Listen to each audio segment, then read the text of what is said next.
नांदुसा येथे दरवर्षी समस्त गावकरी मंडळीच्या वतीने विविध धार्मिक कार्यक्रम राबवले जातात. त्याच अनुषंगाने दिनांक 13 मार्च ते 20 मार्च दरम्यान अखंड शिवनाम सप्ताह, ग्रंथराज, परमरहस्य पारायण व शिवदीक्षा तसेच वीर हनुमान मंदिर कलशारोहण सोहळा व शिवकथा, श्री विठ्ठल रुक्मिणी मूर्ती प्राणप्रतिष्ठापना सोहळ्याचे आयोजन करण्यात आले होते. या सप्ताहात शिवकथाकार म्हणून श्री शिवभक्त पारायण बालाजी पाटील येरोलकर यांची उपस्थिती होती. 7 दिवस दररोज सकाळी शिवपाठ, रुद्राभिषेक, परमरहस्य पारायण, दुपारी शिवकथा, गाथावरील भजन, सायंकाळी शिवपाठ, शिवकीर्तन व त्यानंतर शिवजागर अशी ही कार्यक्रमाची रूपरेषा होती.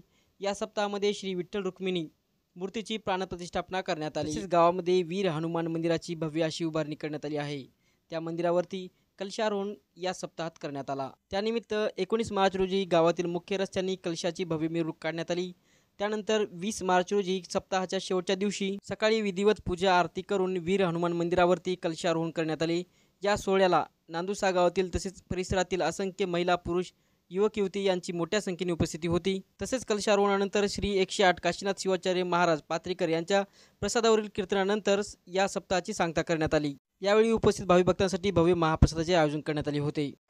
या ग्रामदैवत असलेल्या ग्रामाचा क्षेत्रपालक असलेल्या वीर हनुमान मंदिरचा कलशारोहण या गावाच्या परंपरेनुसार या मंदिरला खूप दिवसापासून कळस नव्हता, पण गावातल्या सर्व युवकांच्या, ज्येष्ठांच्या मार्गदर्शनाखाली व युवकांच्या प्रेरणेनं हा या ठिकाणी कलशारोहण या ठिकाणी संपन्न होतोय. कळस हा लेकींचा असतो. त्या पद्धतीनं नांदुसा नगरीतल्या 7 समुद्रापार पल्ल्याड असलेल्या सर्व लेकी आवर्जून या कलशारोहणासाठी उपस्थित झाल्यात याचा आनंद आहे. आणि या कळसाच्या माध्यमातून गावाचं निसर्गापासून की वीज वगैरे असेल, विजा कडाडतात, कडाडल्यानंतर थोडंसं हे होतं आणि ते कळस हा वीज रोधक असतो, विद्युत रोधक असल्यामुळं गावाचं क्षेत्र सांभाळण्याचं काम करतो. तो कार्य वीर हनुमान यांच्या माध्यमातून होईल असं माझा विश्वास आहे. आणि हे हनुमान मंदिर खरंच जागृत आहे. इथे बोललेले संकल्प खऱ्या अर्थानं पूर्ण होतात आणि त्यांनी एका वर्षाच्या आतमध्ये भूमिपूजनापासून एक मध्यंतरी मूर्ती स्थापना आणि लगेच कलशारोहण हे त्यांनी एवढ्या सगळ्या याच्यातून करून घेतलं. हा सगळ्यात मोठा आनंद आहे आणि वीर हनुमानाची कृपा आपल्या नांदुसा नगरीवर, पंचक्रोशीवर राहील अशी अपेक्षा आहे. जय हनुमान ज्ञानगुण सागर, जय कपीठ लोकमुनी उजागर.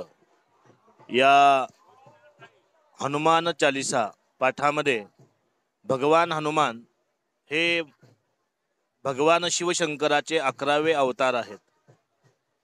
आणि या ठिकाणी वीर हनुमान मंदिर व संत बाळूमामा मंदिर कलशारोहण सोहळा संपन्न होत आहे.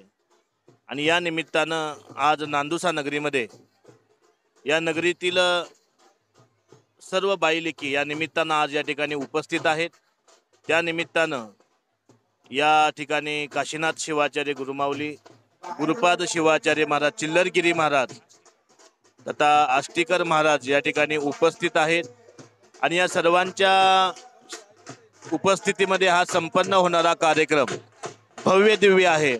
आणि या कार्यक्रमाची सांगता प्रसादाच्या कीर्तनानं तसेच महाप्रसादानं होणार आहे. हा हनुमान अत्यंत जागृत आहे. वैराग्याचं, ब्रह्मचार्याचं, ज्ञानाचं स्वरूप म्हणजे हनुमंतराय आहेत. रामाचे दास म्हणजे हनुमंतराय आहेत. म्हणून या हनुमान मंदिराच्या कलशारोहणाच्या निमित्तानं गावामध्ये आनंदाचे, उत्साहाचे वातावरण आहे. ओम शांती. हे मंदिर मोडकळीस आले होते म्हणून आमच्या नांदुसा येथील युवक मंडळीनं त्याचा जीर्णोद्धार करण्याचं ठरवलं आणि गेले वर्षी या मंदिराचा जीर्णोद्धार केला आणि कलशारोहण राहिलं होतं ते म्हणले पुढच्या वर्षी पाडव्याच्या वेळेस करू. म्हणून हे कलशारोहण आज रोजी 20/3/24 हे कलशारोहण सुरू केलेलं आहे. त्याकरता शिवाचार्य आलेले आहेत आणि तसेच गावातील पूर्ण मंडळी आलेली आहे. आणि कलशारोहण म्हणल्यावर सर्व गावातील लेकी हे कलश हे गावातल्या लेकीचा राहत असतो, म्हणून सर्व गावातल्या लेकी कलशारोहणाकरता आलेल्या आहेत. मी गावाच्या वतीनं आणि कमिटीच्या वतीनं सर्वांचे आभार मानतो आणि कार्यक्रम आता जवळजवळ संपण्याकरताच आलेला आहे. तर मी सर्वांचे आभार मानून माझं मनोगत पूर्ण करतो.